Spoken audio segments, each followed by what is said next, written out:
Well, hello folks, this is Jamil Sir for Gunstock Reviews. We're here at the world headquarters of Robar Companies in Phoenix, Arizona with my friend Marty, the gunsmith. And today we're going to talk about the new product from DPMS that we had at SHOT Show this year. It's called the LCAR. It's their introductory carbine for the MSR line of rifles. And this, if you're an experienced rifle shooter, AR-15 shooter, this might not be the carbine for you. But if you have that one friend that wants to get started into the MSR rifles and he wants to do it at a budget, well, I think this is a great rifle to do so, because by itself it's a great carbine that will help work with you for many, many years as a great starter carbine, but also has a bunch of features that are really cool. Like it has a mil-spec buffer tube and stock. It has an A2 pistol grip.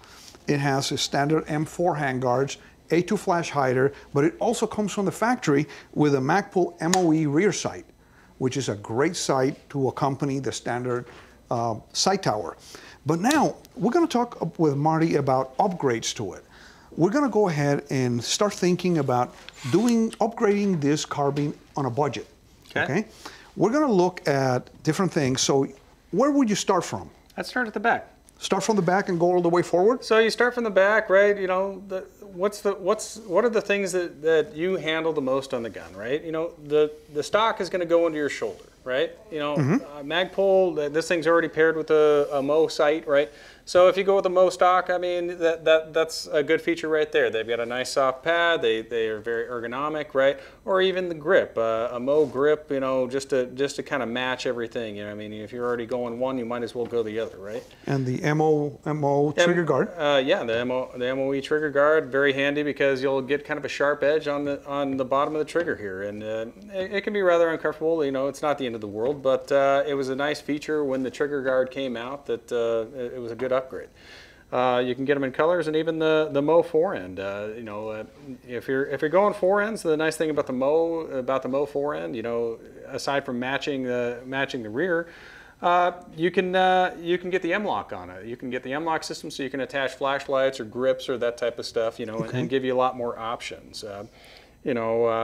If you're going for additional upgrades, I mean, as far as shootability goes, I mean, I'd go sight too. I mean, if you're going with like some sort of a dot optic, that's going to improve your shootability, and even from there, you can go controls, you can go the trigger. The trigger's obviously a more expensive upgrade, but a finer trigger, like a Timney or something, if you throw that in there, your shootability is going to be a lot better.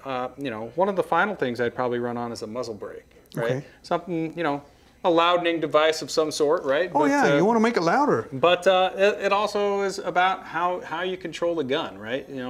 So all of that is to make the gun more comfortable to shoot, more ergonomic, right? But to really make it your own unique gun. That's what I would do. But I mean, some people like to go even more additional. They like to go bigger knobs, bigger controls. We do metal finishes here. Sky's the limit as far as these things go. Well, this is a great idea. We're going to take this to the range next week and shoot it as is. Okay. And just have some fun, shoot some steel targets at a distance and see how it performs, which is, I expect, is like any good MSR like DPMS is going to perform great. Mm-hmm. So we'll shoot it, and then slowly we'll go from back to front and change things. Sure. We're going to keep it at a budget here. Just imagine that you are going to be doing it every 2 weeks when you get your paycheck. Okay. So we're going to do the stock first, and we'll keep it at a certain amount of money. We full knowing that the trigger and the optic and the flash hider are going to be the most expensive parts.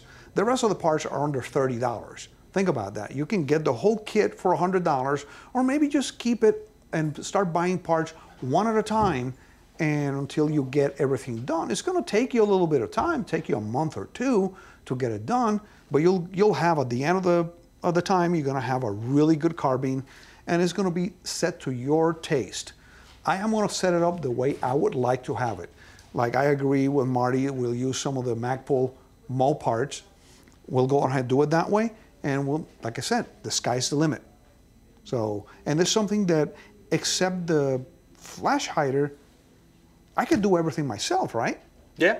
Yeah, absolutely. They make so many drop-in parts for these things. Aside from you need a wrench and a tool to hold the receiver, but I mean, with the Delta ring, I mean, this is probably of the pieces we're talking. That's the most difficult thing to do. You can pull you can pull that right off. Yes. This comes off with a grip. I mean, you know. And you take this off like that. The grip comes off with a screw. I mean, you got to be careful that the little spring for the selector doesn't fly out. Sure, sure. Now, you might have to be a little more careful around the trigger guard itself, because if you're pounding this out, you need the correct tools, right? But a roll pin punching out the trigger guard, it is possible for this little tab to break off, which you do need a block underneath this, right? But you know, they're still fairly easy, and I mean, you know. And of course, when I do all these upgrades, you're going to help me with them, right? Yeah, absolutely. Okay, great. So we're going to start working on this project here pretty soon. We'll be back here at Robar. We'll be purchasing the parts, and we'll be coming back every so often and do the upgrades. Right, Marty? Right. Awesome. Well, let's stay tuned for Gunstock Review, so we'll finish this project here in no time.